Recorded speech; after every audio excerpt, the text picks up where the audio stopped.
আজকের এই পবিত্র ঈদুল মিলাদুন নবী উপলক্ষে বক্তব্য পরিবেশন করবেন পত্র বিদ্যালয়ের সম্মানিত সিনিয়র শিক্ষক জনাব মোহাম্মদ শাহজামান সুবর্ণ।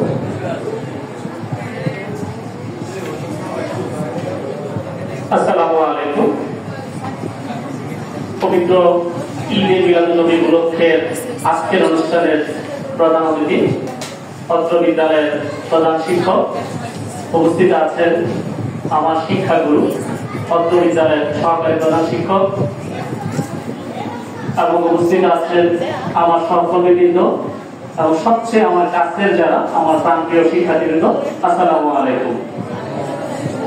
আমার পূর্বে যে বক্তাগণ নবী করিম সাল্লাল্লাহু আলাইহি ওয়াসাল্লামের উপরে জীবন আলোচনা করেছেন, আমরা যদি এটুকুই ধারণ করি, আমাদের হুজুর স্যার একদম তত্ত্ববর্তন আলোচনা করেছেন, আমাদের ইয়াকুব স্যার ওনার অর্থাৎ রাসূল পর্ব থেকে বাকি পর্ব উনি আলোচনা করেছেন।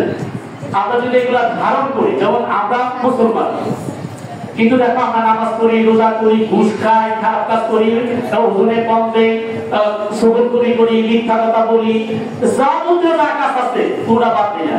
অথচ আমরা একটা ইসলামিক রাষ্ট্র, অথচ আমাদের নবী করিম সাল্লাল্লাহু আলাইহি ওয়াসাল্লামের তার জীবন পদ্ধতিটা যদি আমাদের জীবনের সাথে মিশিয়ে ফেলি, তাহলে আজকে সমাজে যত অরাজকতা সৃষ্টি হচ্ছে এটা একটাও থাকবে না। ইসলাম শান্তি ধর্ম, এটা সবাই বলে এবং মুখে মুখে কেউ বাদ রাখে না, কিন্তু প্রকৃতপক্ষে আমাদের কোথায় গেছে এই শান্তি? শান্তির অবস্থা খুব খারাপ। এর মূলতা কারণ হচ্ছে আমরা মুখে বলি কিন্তু কেউ অন্তরে বিশ্বাস করি না। আমাদের এখন সময় এসেছে যে হযরত মুহাম্মদ সাল্লাল্লাহু আলাইহি ওয়াসাল্লামকে হৃদয়ে ভাবে ধারণ করব।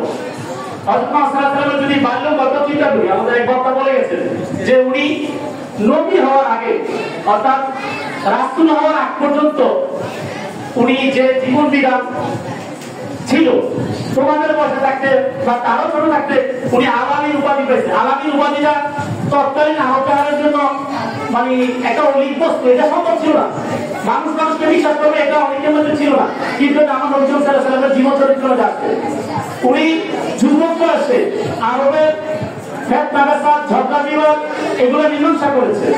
উনি যুবক বয়সে হিলকুল হুজুর একটা সংগঠন করে আরবকে শান্তির মধ্যে নিয়েছে এবং যে বয়সটাতে ওনার কঠোর পরিশ্রম করে দেশ সেবা নিয়োগ করার কথা সেটা উনি করেছেন। তার সাথে সাথে উনি হেরা পর্বতে গিয়ে ধ্যানমগ্ন ছিলেন শুধু মানব জাহানের কল্যাণের জন্য, ইহকাল পরকালের জন্য, এবং উনি এটাতে সাকসেস হয়েছেন। এবং এক সময় আল্লাহ ওহী এসেছে, ইকরা বিরাব্বিকা আল্লাযী খালাক। এরপর থেকে আমাদের জীবন বিধানের যাবতীয় যা চাহিদাগুলি আছে আমাদের কোরআনে সংরক্ষিত আছে, এবং সেই কোরআনকে যদি আমরা প্রত্যেকে নিজেদের মধ্যে ধারণ করি, তাহলে সমাজে আজকে যতগুলো খারাপ কাজের কথা বললাম আমি, একটা থাকবে। আমরা ইবাদত করি, পাশাপাশি যে খারাপ কাজটা সেটাকে বয়কট করতে পারি না। এখন আমাদের সময় হচ্ছে এই খারাপ কাজটাকে বয়কট করা বেশি বেশি করে। খারাপ কাজকে বয়কট করা একটা ইবাদত। আমি যে কাজটা করার দায়িত্ব আমার রাষ্ট্র দিয়েছে সেই কাজটা যদি প্রপারলি করি, এটাও আমাদের ইবাদত। ইবাদতের ব্যাখ্যা আমরা যেটা বুঝি, আমাদের বাংলা সব বলবে যে আমরা ইসলামিক যে নিয়ম কানুনগুলো আছে সেগুলো মানবো, কিন্তু এটা আমাকে রাষ্ট্রে যে দায়িত্ব দিচ্ছে সেই দায়িত্ব যদি ঠিক মতো পালন করি, তোমরা ভবিষ্যতে এই দেশের একসময় কর্ণধার হবে। এই কর্ণধার হওয়ার জন্য রাষ্ট্র তোমাকে যে দায়িত্ব দিচ্ছে, সমাজ তোমাকে যে দায়িত্ব দিচ্ছে, তোমার বাপ মা তোমার কাছে যে প্রত্যাশা করে সেইগুলো যদি ঠিক মতো পালন করো, ওইটা তোমার ইবাদতের মঞ্জুর হবে।